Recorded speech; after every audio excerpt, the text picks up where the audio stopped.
Hi, Andrew Kramer here with VideoCopilot.net, and in this tutorial I'm going to show you how to use proxies inside of Adobe After Effects.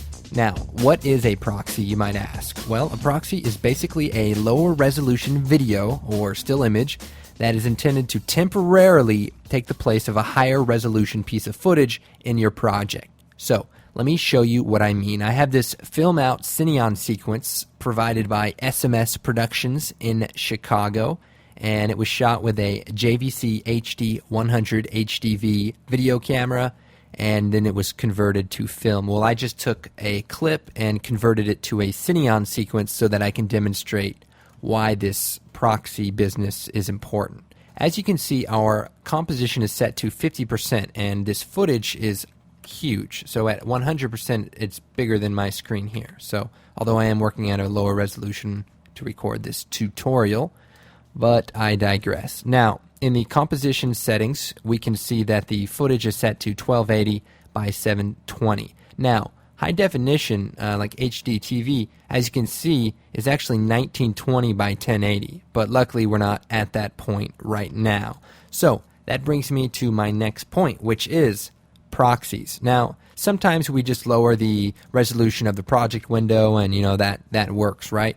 Well, not exactly, because we're still sampling from this 1.4 gigabyte piece of footage, which, let me remind you, is only 17 seconds long. So that's a big file for a very short clip, but trust me, when you're working with high definition, you need to work uncompressed. Anyway, for the purposes of this tutorial, we are just going to focus on this clip here, and what I want to do now is create a proxy for this piece of footage. And remember, a proxy is a lower resolution version of the same exact thing. So to make a proxy, I'm going to right click on my film out Cine sequence, but you can do this with your footage and such.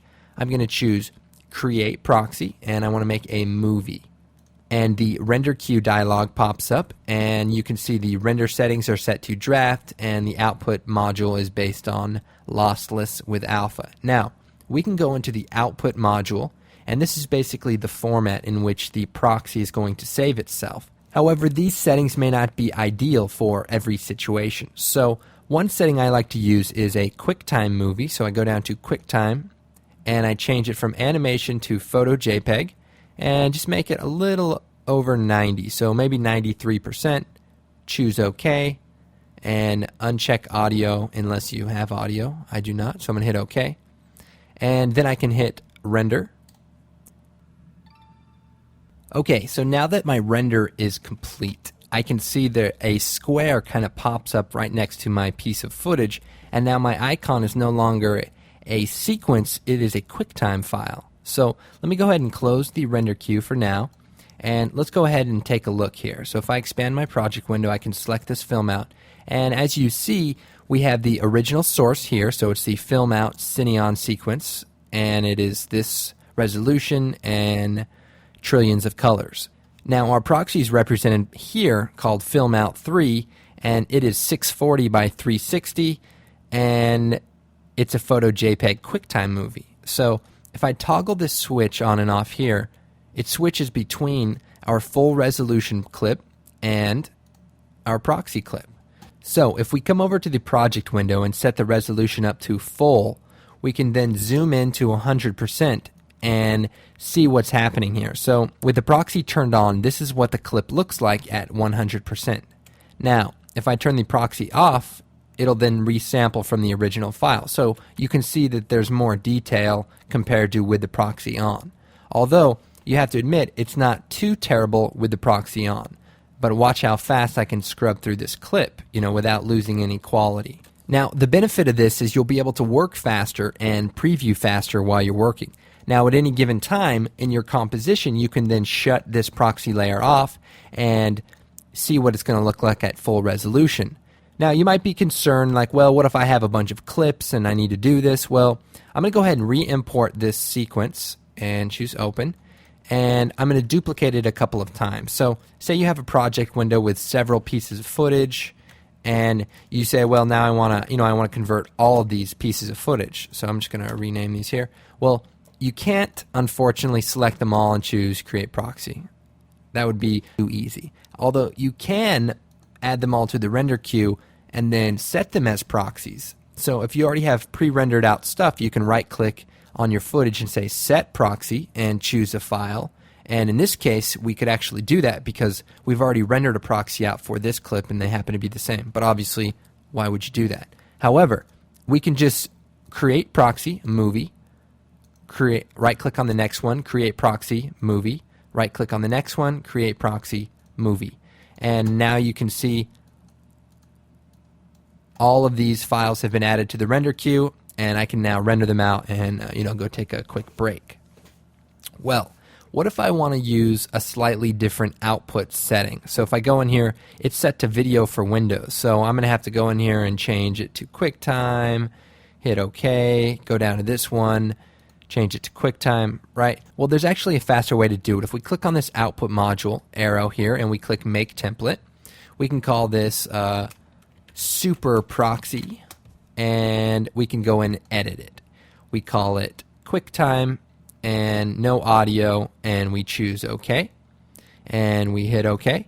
And now if we select the output module, hold down Shift and select, say if there was a bunch of these here, hold down Shift and we could select all of these render queue items by just selecting their output module. Then using this little arrow, we can choose the Super Proxy setting and it will automatically apply itself to all of these.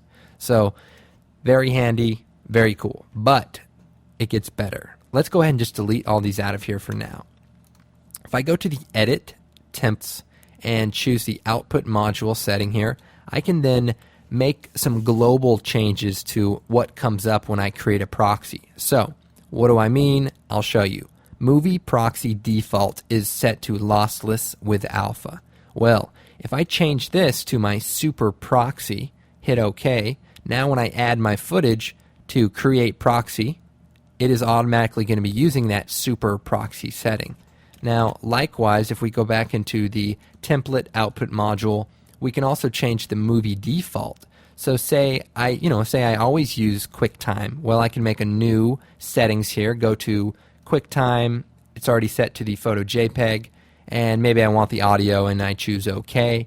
And then I change my movie default to this untitled one. Actually, let's go ahead and name that QuickTime JPEG. And so it automatically sets it to the movie default. I choose OK. Now if I'm in my project here, I can choose Composition, Add to Render Queue, and it automatically uses that setting so you're not always going in and changing your setting every time you add something to the render queue. See, these are time-saving tips. Oh, another one. I didn't learn this for a while. It's awesome. You ever have a render that dies or doesn't finish or something weird? Well, you can go back into the project, add to render queue, reset the settings, or just select the name, hit Control-D, duplicate, or Apple D or whatever, and it'll duplicate it and reactivate it. So this proxy one here at the top, I've already rendered it out. Well, if I select it, Control-D, bam, it's ready to go again. Sometimes you might have to go in there and reset the start and end duration, whatever. Now, let's go ahead and close these out. So anyway, you get the idea. Now, there's a couple side effects / limitations / things you should think about. So if you're working with a proxy that's half the resolution of its original file, you want to work at half resolution. Since you're not going to be seeing extra pixels, you might as well not render the extra pixels. So let's go ahead and turn the proxy back on for the QuickTime. Now, look at this thing, blazing fast. And if you'll notice, I'm using adaptive resolution. Generally, when you're working at such high resolution HD images and compositing, the OpenGL can be a little overwhelmed.